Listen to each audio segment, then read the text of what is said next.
Meus amigos, Deus nos ampare a todos. A bondade do Criador se estende por todos os lados, por todas as latitudes, se estende a todos os nossos corações. Vibrações de suavidade vertem em favor da humanidade. E desejamos que esse instante igualmente signifique vibrações de paz, não só aqui no salão, mas se espalhe também naqueles que estão conectados pela internet, tendo a oportunidade de desfrutar dessa comodidade que muito facilitou a divulgação espírita, fazendo com que os estudos, as reflexões, os debates, as conclusões, a profundidade do conhecimento espírita esteja à disposição, de maneira agradável, confortável, através da tecnologia em uso. Minha saudação, pois, a todos os amigos virtuais, presentes, aos espíritos amigos, pela oportunidade de novamente estar aqui em Campinas e visitar esta nobre casa com seus esforços continuados, com sua respeitabilidade do nome que leva, e da programação sempre tão cuidada nos cursos, nas palestras, nos encontros. Eu estava ali no toalete e estava ouvindo as crianças cantarem, e aquilo me tocou bastante, porque lembrei também da minha infância, quando igualmente cantávamos nas aulas de evangelização infantil.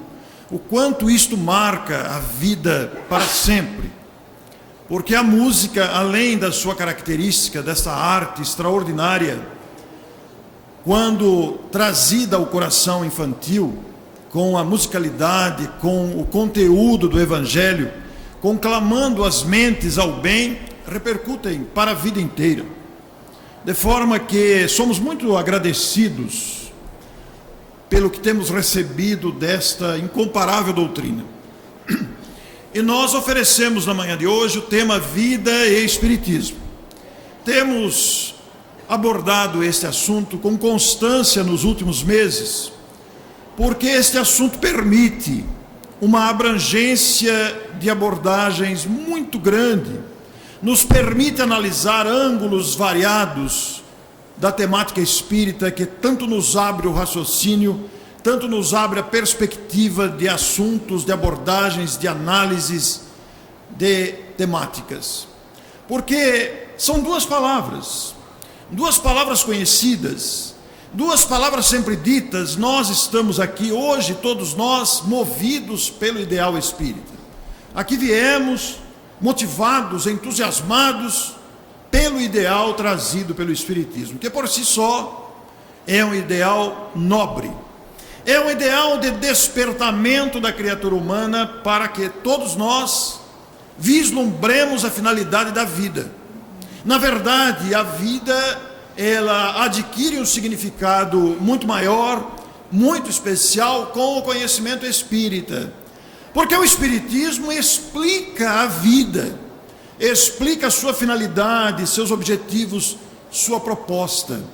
O Espiritismo, além de explicar e orientar o caminhar de uma vida digna e reta, igualmente conforta o nosso coração, consola-nos nas dificuldades, conforta-nos na perda, na chamada, entre aspas, perda de entes queridos, mas igualmente nos fortalece nos momentos das provações, nos momentos das expiações, dando-nos força para compreender que há razões que, embora presentemente nos escapam, essas razões se prendem à nossa necessidade, seja de aprendizado, seja de experiência, seja de reparações, porque todos formamos um conjunto de almas que estamos ainda a caminho, estamos ainda caminhando. O nosso despertar é muito lento, é gradativo, e esse despertar gradual, lento, que vai se fazendo aos poucos, permite ao espírito imortal, depois das experiências vividas, adquirir experiência, adquirir amadurecimento. E esta é, sem dúvida, a finalidade da vida. fazer com que o espírito cresça intelecto moralmente, mas também emocionalmente, psicologicamente, para os enfrentamentos inevitáveis que a própria vida oferece, visando a vida imortal, porque esta preparação não significa apenas para o momento presente, mas ela se estende a futuro que não terá fim. Todos nos defrontaremos constantemente com desafios, mas contaremos com o beneplácito da experiência, com o benefício das bagagens que vão sendo gradativamente acumuladas, pelas experiências nem sempre fáceis. Porque se pegarmos apenas a palavra vida, só a palavra vida, deixemos de lado um pouco o conhecimento espírita que já nos é permitido saber. Vamos pensar na vida em si. O que é a vida? Bom, nós sabemos bem o que é a vida, que embora numa expressão que pareça repetitiva, um pleonasmo, mas nós sabemos bem o que é a vida porque nós vivemos a vida. Diariamente nos defrontamos com esta experiência rica, que apresenta a cada dia uma novidade, uma experiência diferente, vai trazendo gradativamente novos desafios que nos fazem crescer, que nos fazem amadurecer. Considerada do ponto de vista biológico apenas, do ponto de vista orgânico, físico, deixando de lado um pouco a questão espiritual, a vida começa biologicamente com a concepção. A união das células promove a formação de um feto que vai se desenvolvendo através da gravidez. Durante o tempo da gravidez, a mulher, que o digam as mulheres e as mães que aqui estão, sabem bem que cada gravidez tem a sua característica peculiar. Uma gravidez não é igual da outra.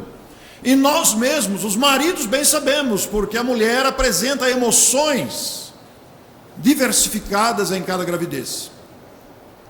A depender, naturalmente, da época da gravidez, das circunstâncias que estão envolvidos os cônjuges, e especialmente a gestante, no período em que engravida, muitas vezes no pré-engravidar, durante a gravidez, a depender da influência do meio ambiente, do relacionamento com o parceiro, a depender das condições psicológicas, emocionais, financeiras do casal.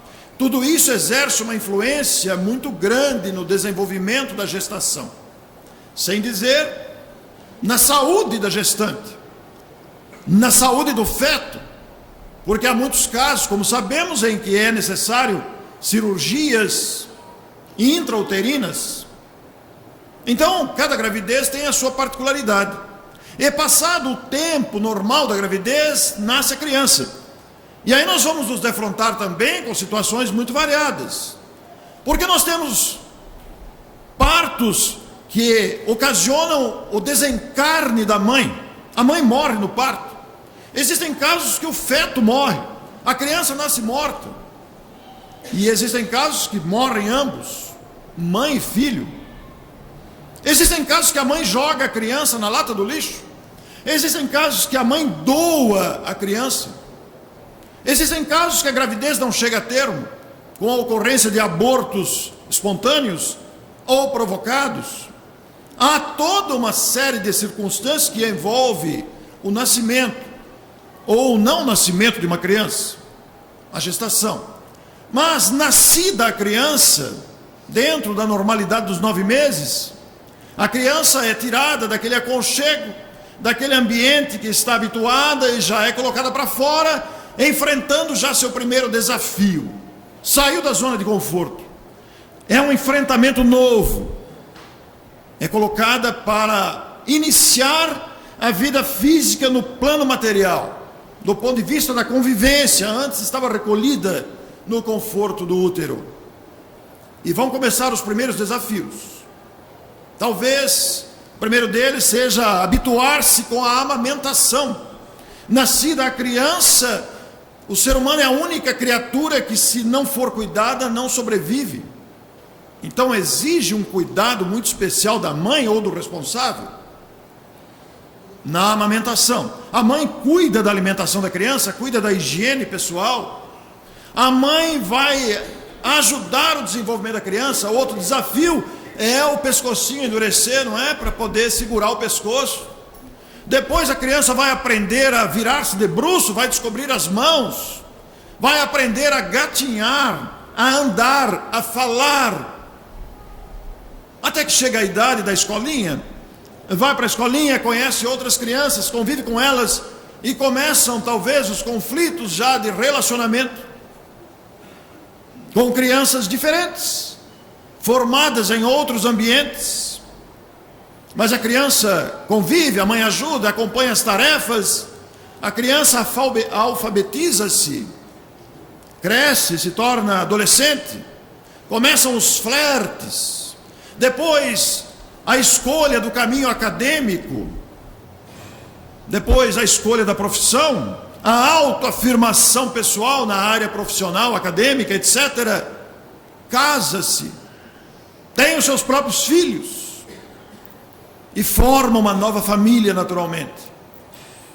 Uma nova família que vai enfrentar novos desafios e que nós, os avós, aqueles que acompanhamos as dificuldades dos filhos, agora acompanhamos as dificuldades dos nossos filhos com os seus próprios filhos.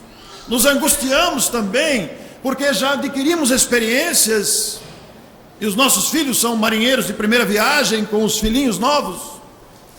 Então, há toda aquela circunstância familiar bem própria de uma família, que vai se multiplicando, vai se desenvolvendo, etc.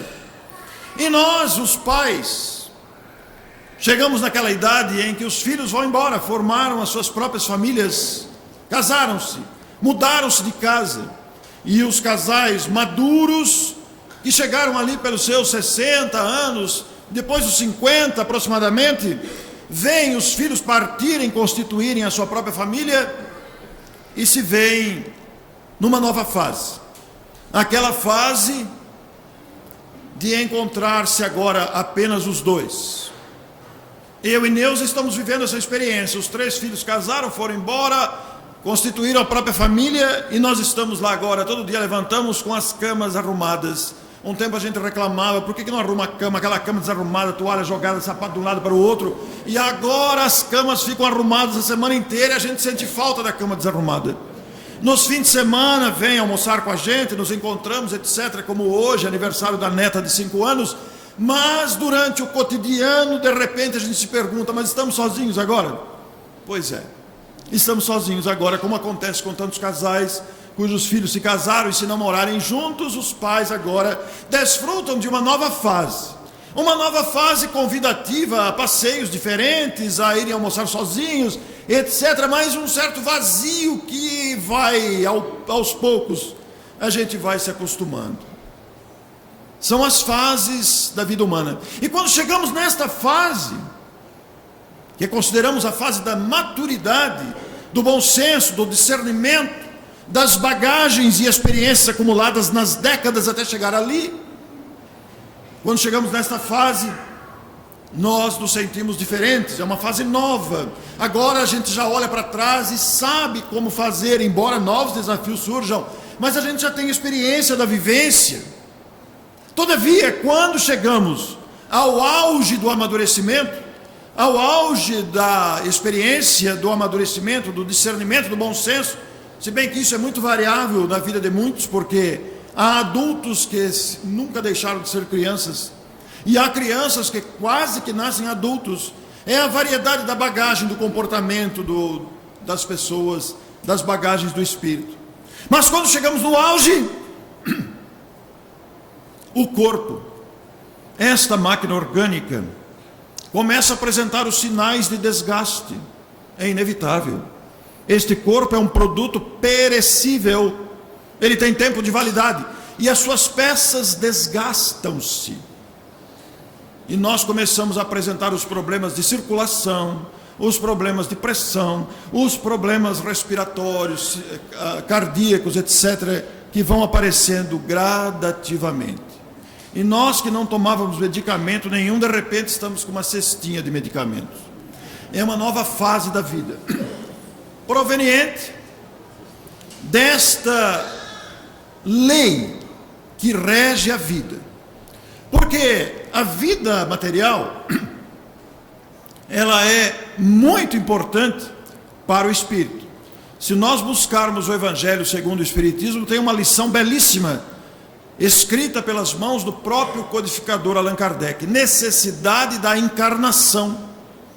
Porque é exatamente na encarnação, é exatamente nesses embates que a gente vive, embates de relacionamento, embates profissionais, embates financeiros, embates de todo tipo, de saúde também.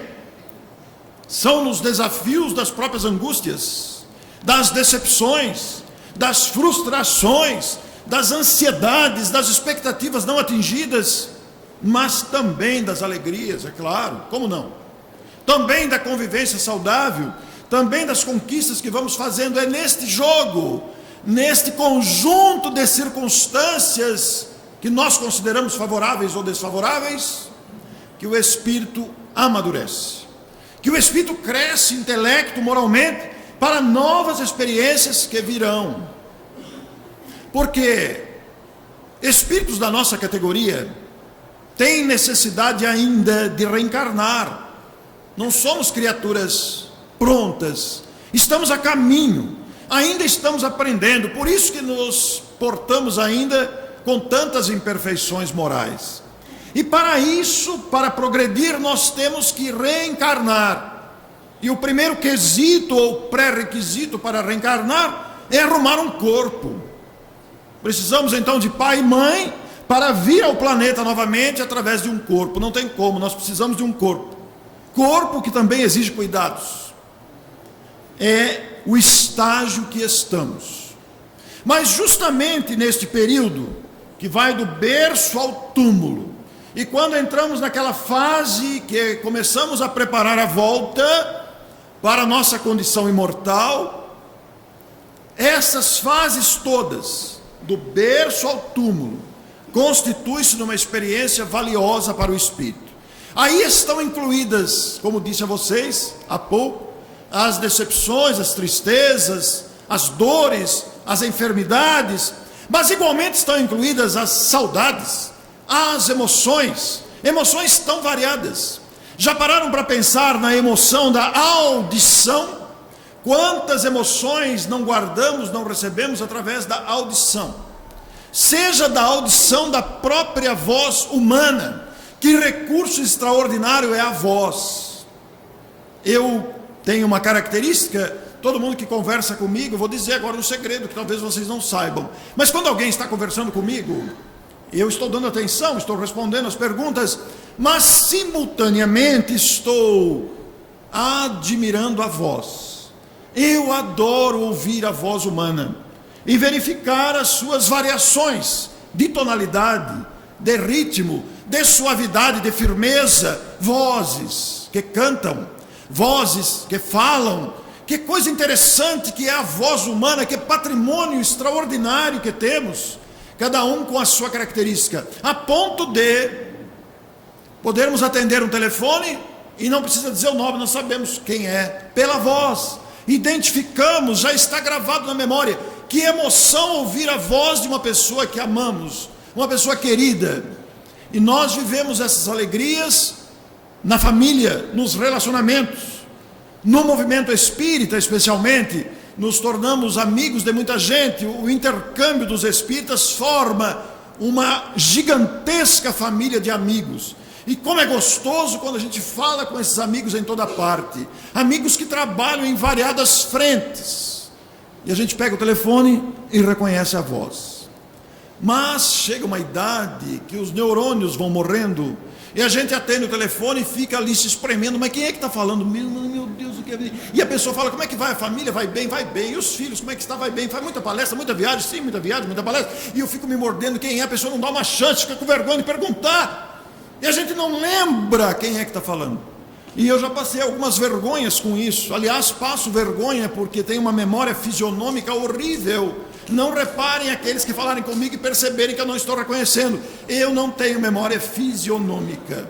Todavia, a memória auditiva até que funciona às vezes, mas às vezes falha. No dia do meu aniversário, algumas pessoas me ligam e a pessoa, você vai ter bolo aí? Vai ter bolo. Você quer vir? Não vai dar. E a família vai bem, os filhos vão bem, vai, parabéns. Desliga o telefone, a Neuza fala quem é. Eu falei, não sei, não faço ideia. Não tive coragem de perguntar quem era, não consegui identificar. Isso aconteceu várias vezes e continua acontecendo. Então, por favor, falem, Orson, é o fulano, porque senão vou pagar um mico danado. A memória já não é a mesma auditiva. Todavia, quanta felicidade e emoções não sentimos ao ouvir uma música que marcou a nossa vida. A música da primeira namorada, a música do primeiro beijo, a música, etc. Eu, quando criança, morei em frente ao cinema. Nos meus 5, 6, 7 anos, brincava na rua e toda vez que ia passar filme de noite, tocava o tema de Lara. E agora, toda vez que eu ouço o tema de Lara, a memória auditiva aciona as memórias da infância. E me recordo daquela época mágica, daquela época gostosa. Não que hoje não seja, mas é uma recordação daquele tempo de infância. O que não dizer das mãos? Já pararam para pensar que instrumento extraordinário é esse que nos faz tocar, apalpar, conhecer? As mãos ensinam o pensamento a pensar. Já pararam para pensar no que é o joelho, que nos faz caminhar, andar? São recursos da alma no corpo, para que o corpo oportunize ao espírito a oportunidade de aprendizado. Já pararam para pensar nos prazeres do paladar? Vocês gostam de caqui? Eu adoro caqui. O caqui bem maduro, não aquele verde que amarra a boca. O caqui maduro, que dá o prazer, a gente sente aquele gosto de mastigar o caqui. Já pararam para pensar no espírito que criou o caqui? O caqui não foi um produto que Deus falou, faça-se o caqui surgiu. Não. O caqui é fruto da elaboração longínqua, longa da natureza. Um processo lento, gradativo da natureza, que resultou na fruta do caqui. Todavia, conduzida esta elaboração na natureza, eu estou falando caqui, mas pode ser qualquer outra fruta, pode ser qualquer outro produto da natureza, não necessariamente comestível, pode ser uma flor, mas acompanhado por inteligências espirituais lúcidas, especialistas, que se dedicam a esta área de cocriação, porque Deus, na sua grandeza, permite que nós participemos da obra da criação, com o nosso conhecimento. Se aqui na Terra nós temos especialistas que se dedicam a determinadas áreas, como tantas que temos, mestrados e doutorados em diferentes áreas do conhecimento, por que no mundo espiritual seria diferente? Se aqui nos tornamos especialistas, no mundo espiritual também, claro. E já imaginaram então o espírito que produziu o perfume do abacaxi? Já imaginaram? Dá para sentir, a gente sente que coisa gostosa. Estou falando do abacaxi, estou falando do caqui, mas poderia falar de uma rosa, poderia falar de uma flor qualquer, porque são produtos que encantam a vida. A vida conspira a nosso favor.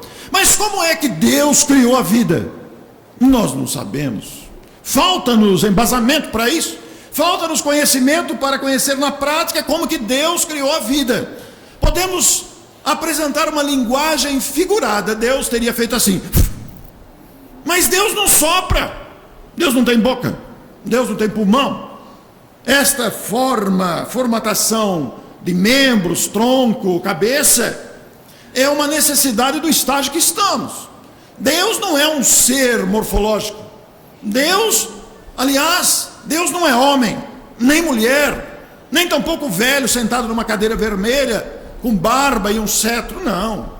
Deus é a inteligência suprema, como disseram os Espíritos. E nós nos deparamos com várias dificuldades para explicar Deus. Primeiro, entre os atributos, Allan Kardec apresentou os atributos de Deus, em O Livro dos Espíritos, já nas primeiras questões. Deus é eterno, sempre existiu. Nós temos dificuldade de lidar com isso, como sempre existiu. Ora, é muito fácil, o raciocínio nos ajuda a pensar. Se Deus tivesse sido criado, ele já não seria Deus. Aparecer do nada que seria impossível, porque... E antes de Deus haveria o quê? O nada, mas o nada não existe. Não existe o nada. nos espaços que porventura consideremos vazios deste salão, existem ondas de celular, existem ondas de televisão, de rádio, existem os nossos pensamentos, nossos sentimentos e o próprio ar. O nada não existe. Então Deus sempre existiu. E os Espíritos disseram: não adianta vocês entrarem nesse labirinto que não terão saída. Falta-nos ainda embasamento para uma interpretação adequada e real sobre a existência do Criador. E nós nos deparamos com várias dificuldades, porque também quando dizemos que Deus é infinito, o universo que Ele criou é infinito, nós temos uma dificuldade tremenda com isso, porque por mais que a gente projete o pensamento no espaço e no tempo, isso fica limitadíssimo, porque a nossa limitação igualmente é enorme. Mas Deus é eterno, é único, não existem outros deuses. Se houvessem outros deuses, haveria divergência de opinião. Deus é imaterial, não se compara com nada que nós conhecemos de matéria. É imutável, Deus não muda. As suas leis são eternas, perenes. Não é que nem a gente que muda a lei para atender interesse. Deus é imutável. E essa imutabilidade não cria uma aparente rotina na vida divina, porque Deus não cessa de agir. Meu Pai trabalha e eu trabalho também, disse o Cristo. Deus acompanha o equilíbrio de tudo. Deus está em todos os lugares, é onipresente. Deus sabe tudo, é onisciente. Deus está em toda parte, é onipotente, pode tudo.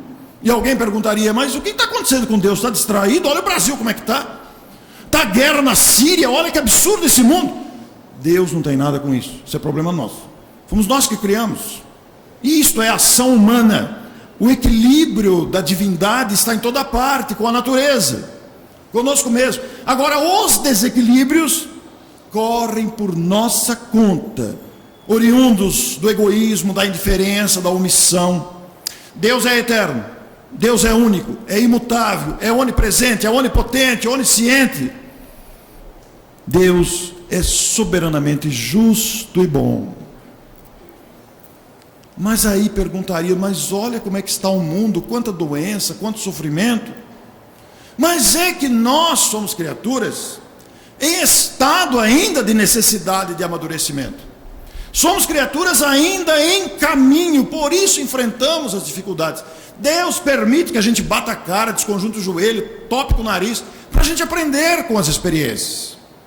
Porque notem, se a terra fosse a única criação de Deus, só que foi o máximo que Ele conseguiu produzir, Deus seria medíocre.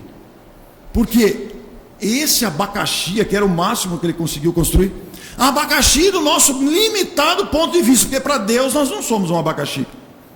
Este grão de areia no universo infinito que é o planeta Terra, repleto de desafios, de dificuldades de toda ordem, para Deus está dentro da normalidade, porque aqui estamos abrigados, espíritos ainda medíocres, que somos nós. Só que Ele não nos considera medíocres. E vejam outro problema que nos encontramos com Deus: adaptamos Deus ao sexo masculino. Deus não é homem nem mulher, é uma deficiência do nosso vocabulário. O ser absoluto, debatemos com outra dificuldade. Como limitar Deus? A palavra ser limita. Mas qual palavra nós vamos usar para nos referir ao Criador, a grandeza absoluta? Os próprios Espíritos disseram: a inteligência suprema. Não tentem entrar nesse labirinto, não terão saída. Nos falta subsídios ainda para exata compreensão de Deus. Então este planeta reúne espíritos que já alcançaram um grande progresso tecnológico. Vejam a evolução das várias ciências, a medicina, a comunicação. Quem poderia imaginar o WhatsApp? O que vai surgir daqui a 10 anos? Não é impossível prever. Toda a evolução das indústrias, da tecnologia de veículos, etc. Mas moralmente ainda somos medíocres, necessitados de desenvolver mais amplamente o lado moral da personalidade, o sentido moral do comportamento. Por isso enfrentamos as dificuldades que são próprias de espíritos que ainda guardam vaidade, que ainda guardam arrogância, prepotência, apego, egoísmo, omissão, indiferença e por aí vai. Mas a vida não é feita apenas de fatos negativos, não, em absoluto. A vida tem muitos fatos positivos, a começar pela própria vida, que deve nos motivar intensamente à alegria de viver, à gratidão, ao sentido de luta para o bem comum, à construção de nós mesmos, interessando-nos pelo conhecimento, interessando-nos pela participação humanitária, engajando-nos em projetos humanitários, participando. Uma reunião como esta, que vai de décadas, aos domingos, sem falar dos cursos desta casa durante a semana, as atividades todas desta casa, mais especificamente uma reunião como esta, que espalha agora pela internet o conhecimento, que ficam gravados. Quantos motivos de alegria já não nos deram essas reuniões domingueiras? O planejamento delas, as providências todas, o preparo delas, que espalha conhecimento, não pelo palestrante, mas pelo conteúdo do Espiritismo, que é luz em nossa vida, é um tesouro. Mas, para conhecer o Espiritismo em toda a sua grandeza, nós não podemos ficar na superficialidade do conhecimento. Não podemos apenas ouvir palestras, ou só fazer palestras, ou só tomar passe, ou só participar de reunião mediúnica. Nós temos que estar engajados na totalidade da oportunidade de conhecimento que o Espiritismo oferece. E isso se faz no aprofundamento das questões. Allan Kardec colocou nas obras básicas os fundamentos do Espiritismo. E nós temos que saber, não é decorar, saber. Porque do saber desses fundamentos, desdobra-se o conhecimento em toda a sua amplidão. E os fundamentos que estruturam o edifício doutrinário do conhecimento espírita, que nós temos que saber, são Deus. Deus existe. Claro que sim. Os fatos mostram, provam a mãos cheias, que existe uma inteligência que conduz tudo isso. Apesar da descrença de alguns, fruto de não parar para pensar, não é uma crítica a isso, mas a própria observação do equilíbrio da vida e como se processa a vida, são indicativos de que há uma inteligência que conduz, que estabeleceu leis sábias para conduzir. Deus. Imortalidade. Somos imortais. O corpo não somos nós, estamos nele. É um produto perecível. Mais cedo ou mais tarde deixaremos o corpo. Todos voltaremos. Reencarnação. A única teoria eficaz, capaz de explicar as nossas diferenças. Diferenças morais, diferenças intelectuais, diferenças de habilidades. Por que um nasce assim, outro nasce de outro jeito? Por que um enfrenta isso, outro enfrenta aquilo? A reencarnação é base de estudos profundos para a personalidade humana. Comunicabilidade dos espíritos, mediunidade, que não é invenção do Espiritismo, a reencarnação também não é. Não é invenção do Espiritismo os princípios fundamentais. Os princípios fundamentais são fruto da observação dos fatos. Os fatos reais, trazidos pela compilação de dados observados ao longo da história e didaticamente elaborados pelo codificador Allan Kardec, a partir de O Livro dos Espíritos. Nos dá uma dimensão exata da natureza, da realidade da própria vida. E na comunicabilidade dos espíritos, a mediunidade, que não é invenção, nem exclusividade, nem privilégio do Espiritismo, é uma capacidade humana, a capacidade de percepção espiritual, que se apresenta de variadas formas. Estou falando para vocês aqui, o que está acontecendo aqui não é uma psicofonia, sou eu mesmo que estou falando. Eu sei tudo que estou falando. A fluência talvez não seja minha pela mediunidade intuitiva, que é uma característica também variável de pessoa para pessoa, mas existem outros tipos de mediunidade, como sabemos. O Livro dos Médiuns é o maior tratado dessa faculdade humana, que Allan Kardec e o Espiritismo recomendam prudência no trato com ela. Não podemos fazer da mediunidade motivo de ridículo. Alguém chega perto de nós, eu estou com arrepio, nossa, eu estou com frio. Será que é espírito? Não, primeiro vai ver se você não está com dengue. Vai ver se você não está com gripe. Mas eu estou vendo o espírito. Já foi no oculista? Será que não está com catarata? Será que não está com óculos para trocar? Mas eu escuto vozes. Será que não é o rádio do vizinho que está em volume baixo? Então temos que analisar. E descartadas as hipóteses, aí sim, peraí, eu estou sentindo algo que não me pertence.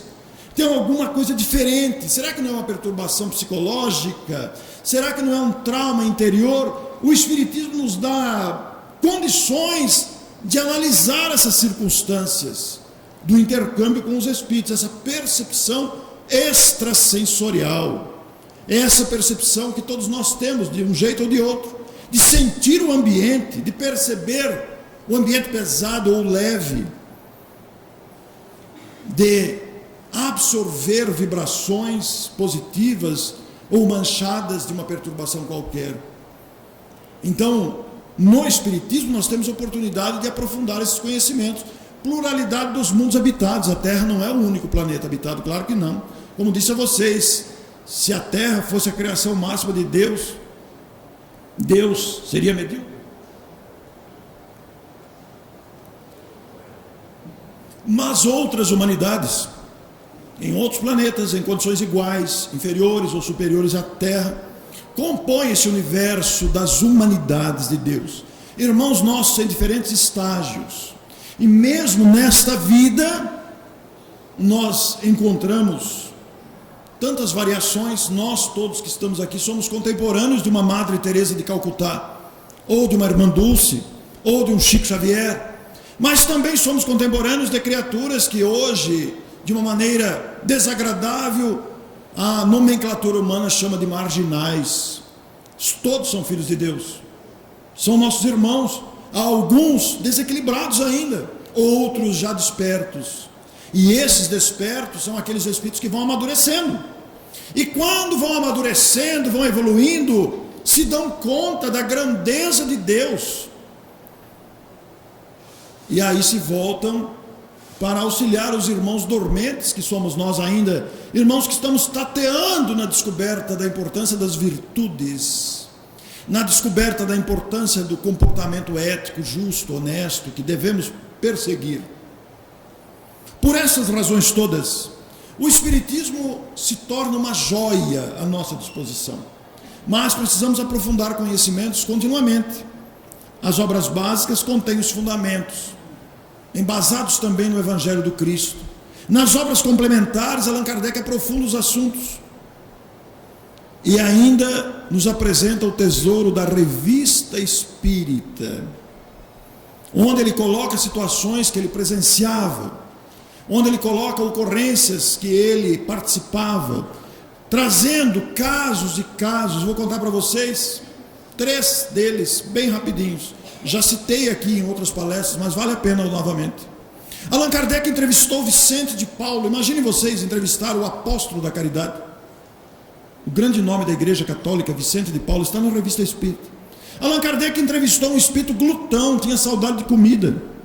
Não era um espírito mau, era apegado à comida. E ele fala para Allan Kardec que na hora do almoço ele ia nas casas, nos restaurantes, para sentir o aroma dos pratos. E Allan Kardec explicou para ele que não precisava fazer mais isso, porque a comida é uma necessidade física. Espiritualmente não precisamos. No começo a gente sente falta, está condicionado a tomar café da manhã, almoçar, jantar. E lá eles apresentam no começo uma aguinha, né? Apresentam uma sopinha que substitui em muito a nossa alimentação, sem as grosserias que muitas vezes exageramos. Mas com o tempo liberta-se desse condicionamento. E Allan Kardec explicando para o espírito, etc e tal, não precisa mais disso. Agora depois se despediu. Aonde você vai agora? Agora eu vou procurar um jantar. Era um espírito apegado. Não era mau, era apegado. Por outro lado, Allan Kardec entrevistou um espírito perfumista, um espírito especializado em perfumes. Era um espírito elevado, de muito conhecimento. Sabe o que ele fazia? Ele visitava hospitais e prisões e procurava nas celas ou nos quartos espíritos muito abatidos, encarnados, criaturas muito abatidas, entregues ao desespero, entregues a aflição, a inconformação, a angústia sem perspectiva, e com a sua capacidade, ele vasculhava as memórias do espírito encarnado. O espírito era desencarnado, mas ele vasculhava pela sua capacidade as memórias, os neurônios, para descobrir um perfume na história do espírito, daquela encarnação de anteriores, que o faria sentir-se feliz novamente. E saía à busca do perfume, ou a produção do perfume. Pode ser o perfume da mãe, da namorada, da professora, pode ser o perfume de uma paisagem, de um sítio, de uma planta, de um animal, sabe-se lá, alguma coisa que fez a felicidade da pessoa. Abro um parênteses aqui. Eu de vez em quando sinto o cheiro do papel pardo que a minha professora, Dona Nilza Teixeira, residente em Campinas inclusive, não sei nem se ela está me ouvindo, Dona Nilza Teixeira encapava os cadernos. Quem se lembra que a professora encapava os cadernos e levava para a gente? E eu de vez em quando sinto aquele cheiro do papel pardo, que me faz um bem danado, me reporta à sala de aula novamente, fecha parênteses. Está na memória dos neurônios da minha vida pessoal. Então o espírito produzia o perfume, manipulava os perfumes e trazia fluidicamente para o ambiente. Aquele perfume entrava pela janela ou pela grade da cela, e o doente ou o preso aspirava aquele perfume, e isso acionava suas memórias e o fazia feliz novamente, por lembrar-se daquele perfume que viveu naquele momento de felicidade. E quando o espírito se permitia essas lembranças felizes, as couraças da indiferença, as couraças da resistência, as couraças da inconformação cediam, e aí os benfeitores agiam em favor dele. É como quando a gente vai receber passe. Se você vai receber passe com o coração endurecido, com o coração contrariado, não era com esse que eu queria receber, era com o outro. Se você vai receber passe com o coração ardendo em revolta, forma-se como com um guarda-chuva, o passe bate e escorre pela beirada. Agora, se você vai receber o passe com o coração cheio de fé e de esperança, você absorve aquilo que te beneficia tanto. São ensinamentos que estão na vida, são ensinamentos que nos fazem compreender a própria vida, a lei de causa e efeito. Por isso podemos afirmar que vida é espiritismo, ou ainda espiritismo é vida, porque o espiritismo explica a vida, as razões do sofrimento. Afinal de contas, quem somos nós? De onde viemos? Para onde vamos? O que estamos fazendo aqui? Para que o sofrimento? Para que as aflições? Compreenderemos a razão da vida. Porque perguntei anteriormente, como é que Deus criou a vida? Não sabemos. Dei o exemplo do sopro, mas Deus não sopra. Deus não tem boca. Deus não tem pulmão. André Luiz tem uma expressão muito feliz, o hálito de Deus, a emanação do Criador criando a vida. Mas Deus também não tem hálito, porque não tem fio dental para passar no dente. Deus não tem dente. Não tem inflamação estomacal que dá mau hálito. Deus não precisa escovar os dentes, nem a língua. Mas é uma figura de linguagem para a gente tentar entender. E quando Deus criou a vida, Ele não criou o Orson nem a Gleides. Deus criou o princípio espiritual que vai caminhar longamente pelos reinos mineral, vegetal, animal, hominal, onde estamos agora. Veja que já caminhamos bastante. Isso não significa que nós somos uma barata, que nós somos um pernilongo, que fomos uma vaca. Não. Mas a alma se elaborou nos reinos inferiores para chegar ao estágio do raciocínio, do livre-arbítrio. E agora estamos preparados para entender a vida. O próximo estágio é angelitude. Seremos anjos, mas não de asa. As asas foram fruto da imaginação humana para tentar explicar esses seres alados que apareciam, flutuavam, volitavam. Como é que ele voa e não cai? Então põe asa nele, para tentar explicar. É uma criatividade, é uma imaginação. É anjo no sentido de identificação com o Criador, de identificação com os propósitos da vida. Eu e o Pai somos um, disse o Cristo. Eu vim para cumprir a vontade daquele que me enviou. De forma que tudo isso nós podemos aprender. E quando Deus criou a vida, Ele imprimiu as suas leis no princípio que vai estagiar, que vai transitar. Entre elas, o livre-arbítrio. Entre elas, também o instinto que desenvolve a inteligência com o tempo. Primeiro o instinto, o livre-arbítrio virá depois.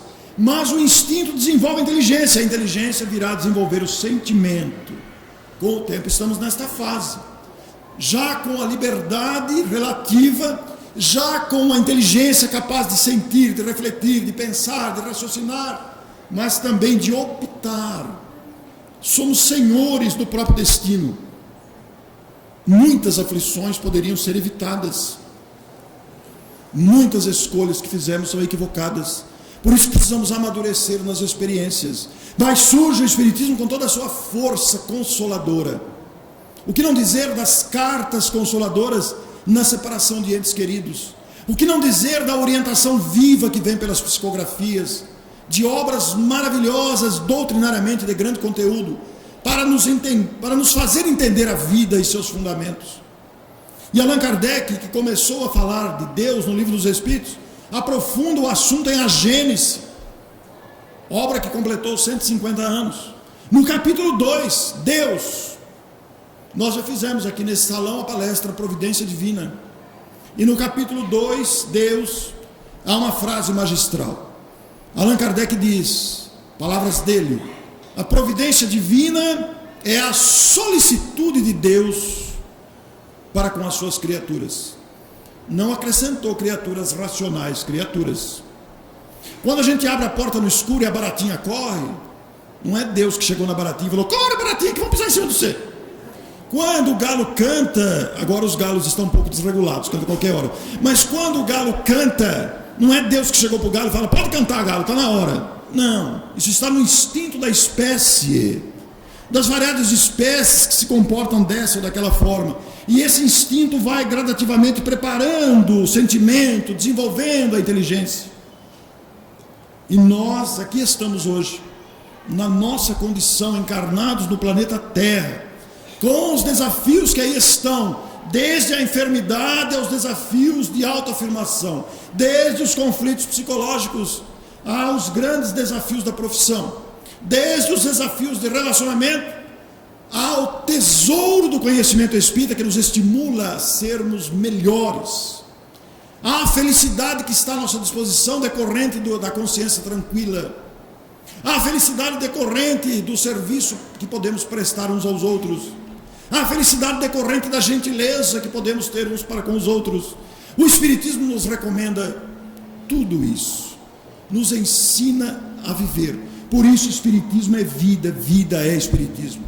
Não percamos tempo, tratemos de aprofundar o conhecimento, participemos, estejamos presentes, nos entusiasmemos, porque este conhecimento vai nos entusiasmar para entendermos a vida e agirmos melhor.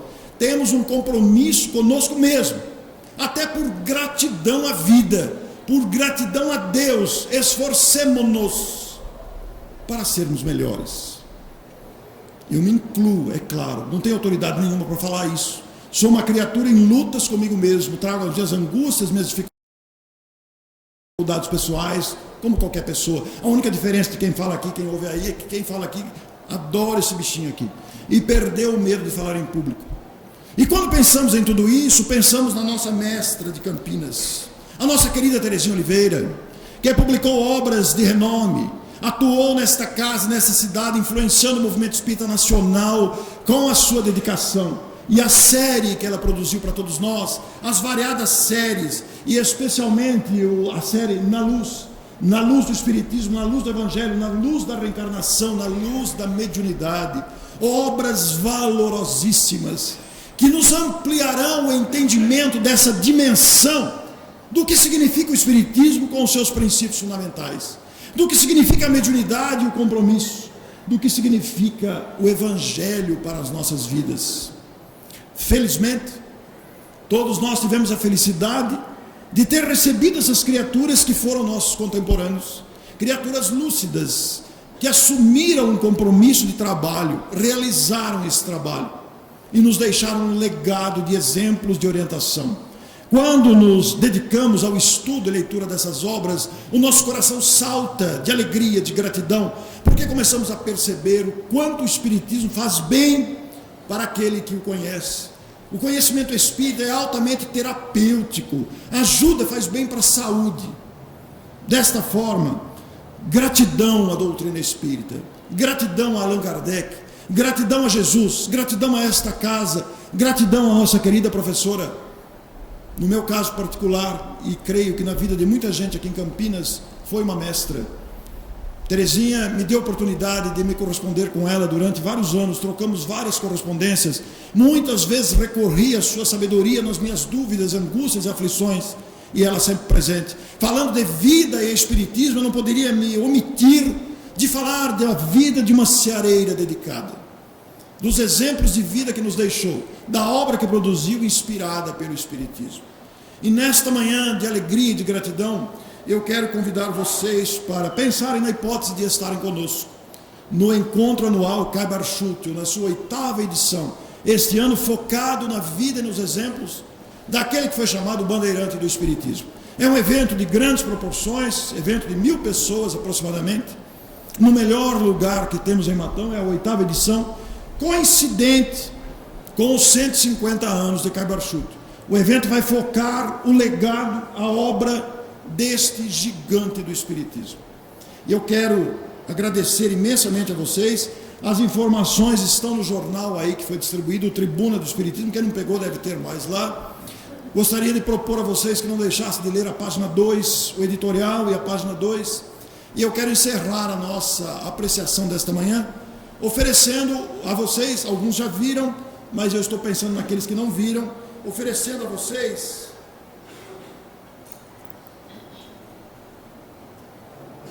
acertei, hein? Ele me deu a dica e eu acertei. Oferecendo a vocês, o som está ligado aí?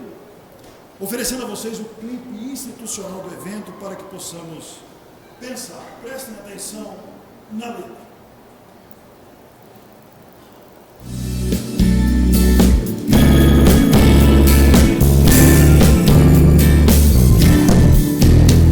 Gigante, bandeirante, gênio lutador, pai dos pobres, Kaibar Schutel, espírito do amor,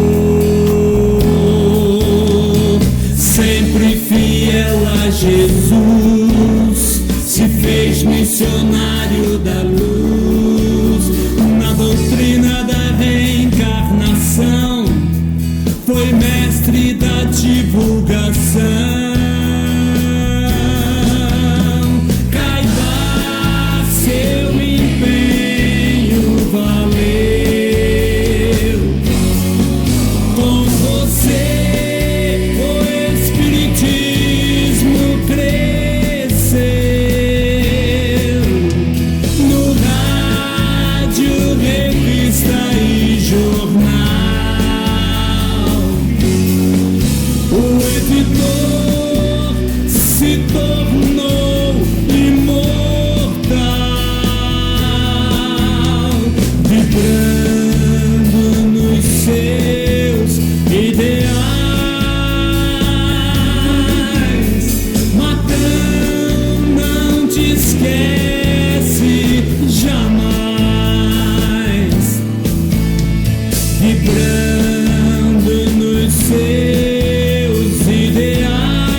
Minha gratidão a todos vocês, e eu espero realmente que Campinas forme uma caravana para participar em Matão. Sintam-se motivados. O exemplo, a vida, a obra será focada neste evento com grande repercussão. Minha gratidão a vocês, e encerro dizendo com minha frase característica: meus amigos de Campinas, amigos conectados pelo Facebook, prossigam trabalhando, prossigam amando, prossigam confiando. A vida conspira a nosso favor. Prossigamos, eu me incluo. Muito obrigado.